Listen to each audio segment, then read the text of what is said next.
문재인 정부에서의 탈북 어민 북송 사건에 관해 국민의힘은 본격 여론전을 펴며 공세를 강화하고 있습니다. 민주당은 독배가 될 것이라고 경고했는데요. 국회 취재기자 연결해 보겠습니다. 장보경 기자.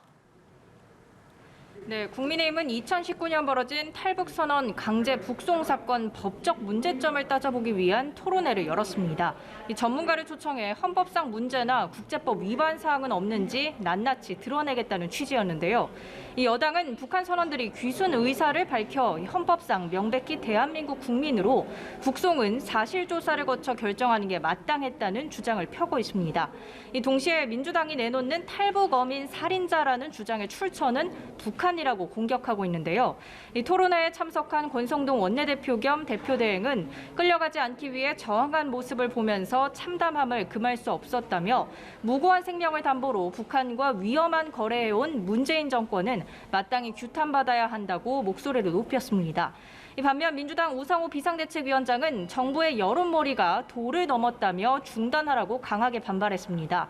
우 위원장은 16명의 무고한 양민을 무참히 살해한 흉악범을 북측에 범죄인으로 인도한 것을 놓고 반인륜적 범죄로 규정하고 있다고 비판했는데요.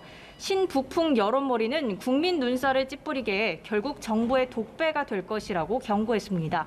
민주당 윤건영 의원도 이명박 정부였던 2010년부터 올해 5월까지 북방 한계선을 넘은 어민 북송만 47회, 평균 송환일도 5.6일이라는 통일부 자료로 이번 사안이 이례적이지 않다고 반박했습니다. 네, 그리고 국회 후반기 원구성 협의는 어떻게 타결 조짐이 보입니까?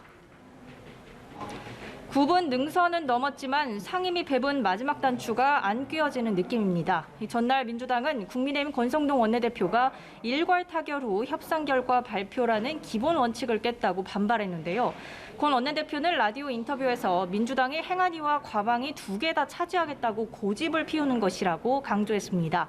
이 과방위를 갖고 가겠다면 행안위는 내놓으라는 설명입니다.